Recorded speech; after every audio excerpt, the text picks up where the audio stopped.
Mirë se vini në këtë analizë. Sot, le të bëjmë bashkë një zhytje të thellë në një nga tekstet më të famshme dhe me thënë të drejtën ndoshta më të keq kuptuarat e antikitetit, librin e Jonas. Shpesh, kultura popullore e redukton këtë në një përrall të thjeshtë, e dini, me një mrekulli dhe atë peshkun e madh. Por e vërteta është komplet ndryshe. Kur i qasemi nga një këndvështrim historik, ky është një rast studimi socioteologjik absolutisht i jashtëzakonshëm. Është i mbushur plot e përplot me tensione të ashpra gjeopolitike, me rebelim dhe me reflektime super të thella mbi natyrën njerëzore. Duke i trajtuar si studios të historisë që analizojmë konfliktet antike, e kuptojmë shpejt që ky tekst ofron një dritare unike në mendsinë dhe sfidat e asaj bote. Dhe fiks për ta hapur këtë diskutim, le të ndalemi te një pyetje thelbësore, sepse realisht ky është thelbi gjithë kësaj historie. Pse një profet do të urrente njerëzit që u dërgua të shpëtonte? Është një paradoks psikologjik pothuajse i paimagjinueshëm. Kemi një njeri që merr një detyrë absolutisht të qartë, por zgjedh rebelimin e hapur në sekond. Për ta kuptuar këtë rezistencë, s'mund të shohim vetëm profilin e tij. Duhet patjetër të kuptojmë botën e zymt ku jetonte dhe, akoma më e rëndësishmja, armikun që u urdhërua të përballonte. Gjë që na çon direkt te pjesa e parë. Kërcënimi i Ninivës së lashtë. Në atë periudhë, Asiria s'ishte thjesht një shtet tjetër në hartë. Jo. Ishte pa diskutim një nga superfuqitë më të mëdha, më dominuese dhe absolutisht më të frikshme të botës antike. Në gjeopolitikën e atëhershme, kjo perandori ishte makthi i fqinjve. Ritej dhe e mbante pushtetin përmes një terrori të pastër. Historikisht, ata njiheshin për taktika brutale rrethimi dhe terror psikologjik. Zemra e kësaj perandorie karakterizohej nga 3 gjëra kryesore: dhunë pa skrupullt, padrejtësi sistematike dhe ligësi e hapur. Dhe Niniva ishte fiks epiqendra. Pra, kur profetit i jepet mandati hynor për të shkuar në këtë qytet e për t'i paralajmëruar, rreziqet ishin të paimagjinueshme. S'po flasim për një vizitë diplomatike. Ishte fiks i të ecje i vetëm në strofkën e Luanit për t'i kërkuar llogari një populli që njihej globalisht për mizori. Kjo e bën mandatin jo vetëm të rrezikshëm për jetën, por pothuajse absurd. E kështu, kalojmë natyrshëm te pjesa e dytë, arratisja nga autoriteti hynor. Atëherë, si reagon njeriu përballë një thirrje kaq të tmerrshme? Reagimi është i rrufeshëm. Arratisje. Profeti s'do të shkojë në Ninive për asnjë arsye në botë.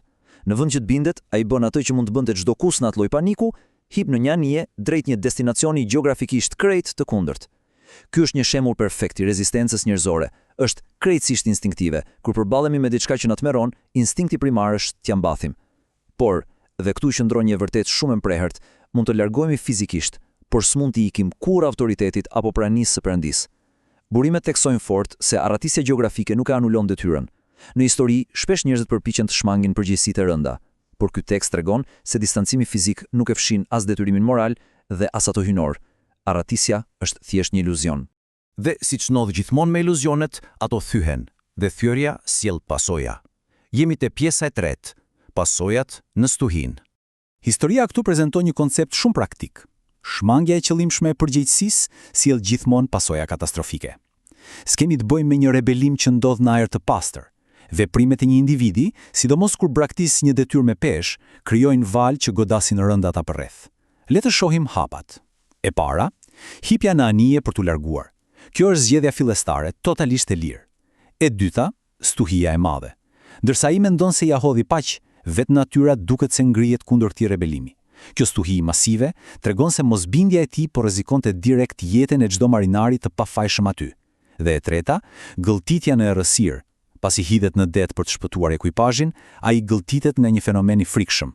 Kjo shënon rënien përfundimtare, një kolaps total fizik dhe shpirtëror, duke u zhytur thellë në errësirën e pasojave. Gjë që na çon te pjesa e katërt.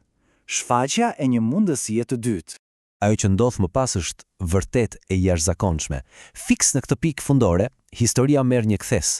Koha në atë thellësi nuk është thjesht një dënim fatal, është një pikë kthese. Është një mjedis izolimi absolut ku ndodh zhveshja nga egoja dhe një dorëzim i vërtet. Në atë terr mbytës, të gjitha iluzionet e arratisjes zhduken.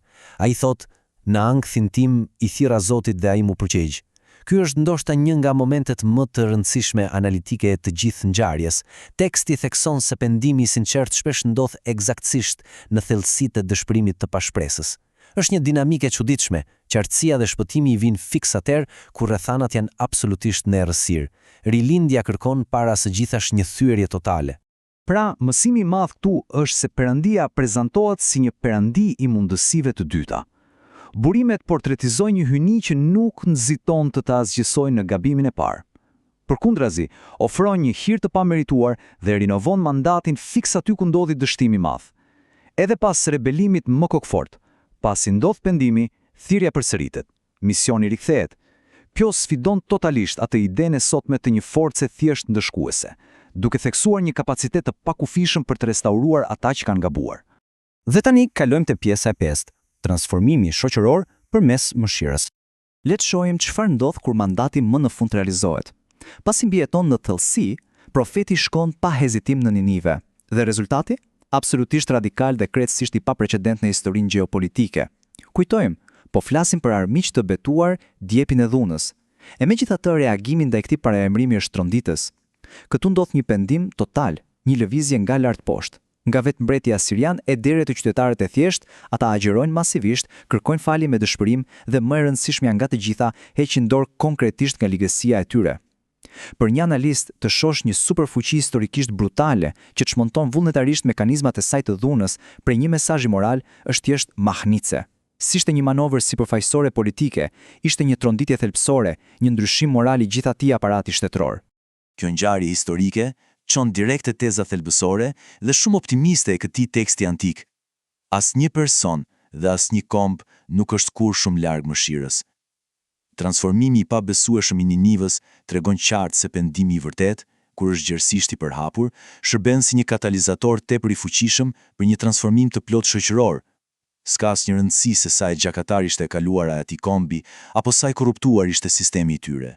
Burimet pohojnë se mëshira është një forcë dinamike dhe transformuese që mund të rishkruajë fatin edhe të qytetërimeve më mizore.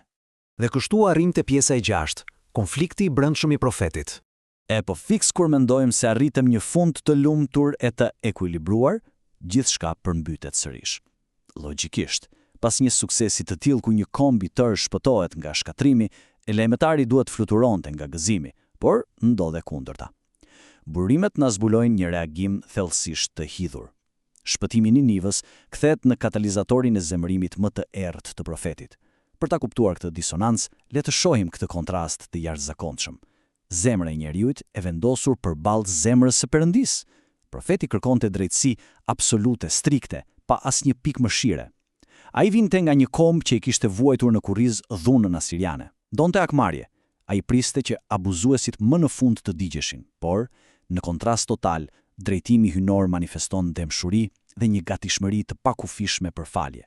Është përplasja epike mes etjes njerëzore për akmarrje të justifikuar dhe kapacitetit hynor për hir. Profeti po zjente nga inati sepse në sytë e tij mëshira u ofrua atyre që e meritonin më pak nga të gjithë.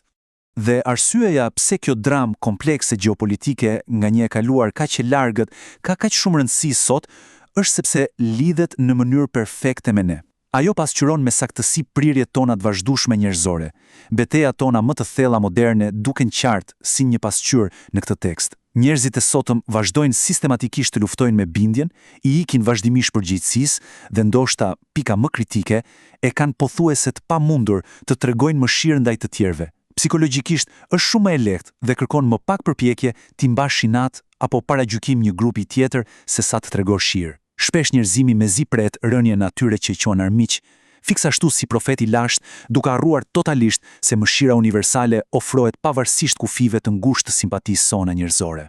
E gjithë kjo dinamik na çon natyrshëm te një përfundim, te kjo pyetje thelbësore dhe super provokuese që vjen direkt nga thelbi i materialit të sotëm. A jemi të gatshëm të shohim mëshirë për ata që nuk i duam? S'është thjesht një pyetje retorike. Ky tekst shekullor arrin ta vendosë zemrën njerëzore në bankën e të akuzuarve në çdo epokë.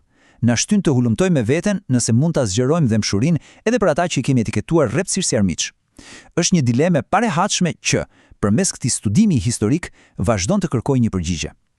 Përfundimisht, analiza e këtij rasti na tregon se transformimi i vërtet, qoftë i një njeriu të vetëm apo i një shoqërie të tërë, fillon vetëm në atë moment kur pezullohet dëshira për ndëshkim dhe përqafohet një mëshirë radikale që nuk njeh asnjë kufi.